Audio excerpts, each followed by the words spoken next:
Hi, welcome back to Health Advocates Ask the Expert series, a monthly show about trending topics in healthcare. I'm your host, Courtney Preiser. Today we'll be talking with Health Advocates Dan Shields about how data analytics can impact healthcare.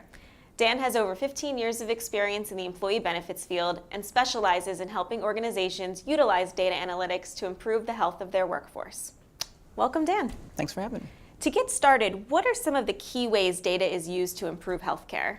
Well, data's always been used to improve healthcare. If you think hospitals and doctors have used data forever for changing whether a treatment's working, and we're looking at efficiencies. Health plans have absolutely used data. Right. Health plans have used data to not only come up with cost, but figure out how plan designs and come up with some of the prerequisites for services, things like that.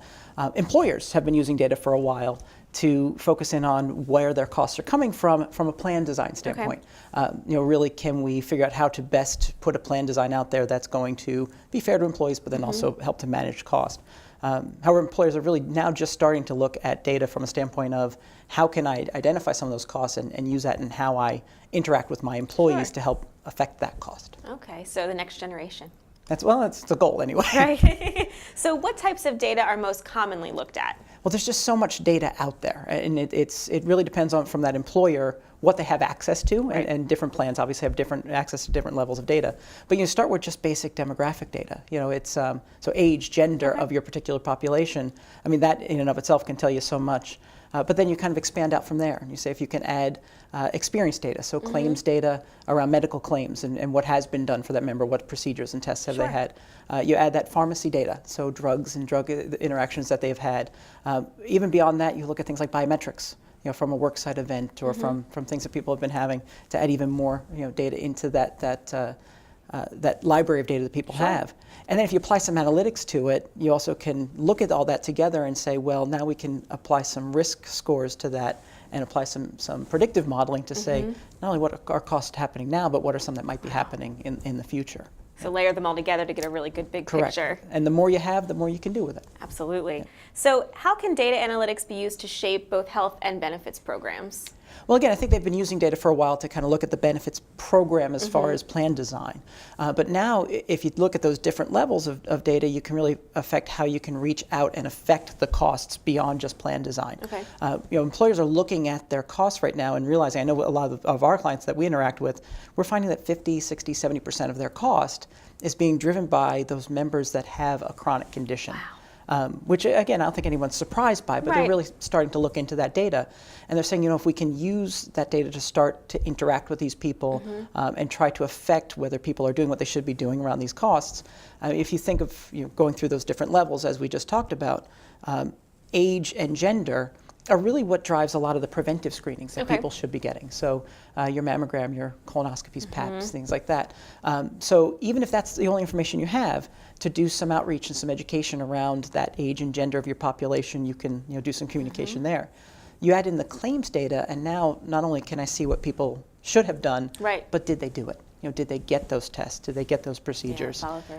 So now you can target those people that are overdue and might not be getting the preventive screenings to keep them from developing some of these chronic conditions. But then also with that claims data, you can look at those members that we know now have them, which before you couldn't. Right. So now we can see who's driving that cost and are they doing the things they should be doing to manage those chronic conditions. As you move down that continuum of more information you have, it's just more that you can use that data to impact the population that you have. And personalize the communications to really drive that behavior. So what is the benefit, you mentioned some of this, for both organizations and the individual employees when data is applied to their healthcare? Well, the individual employees or members or their family, it's really just education and making sure that they're managing their conditions appropriately or avoiding them. So, unfortunately, the healthcare system is pretty complex. It's that education. So if we can get people to help manage their chronic conditions, help get their preventive screening, we'll make them healthier. I mean, that's really the goal. From an employer standpoint, from an organization, as we talked about, it's all about controlling cost. So if we are helping these people manage their conditions, we're helping to keep that cost lower. But more importantly, you get the preventive screenings to obviously keep people from joining the ranks of those people with a chronic condition. And if you can keep people from joining that in and of itself makes them healthier, makes them less expensive. It's going to be a really powerful tool. That's the goal.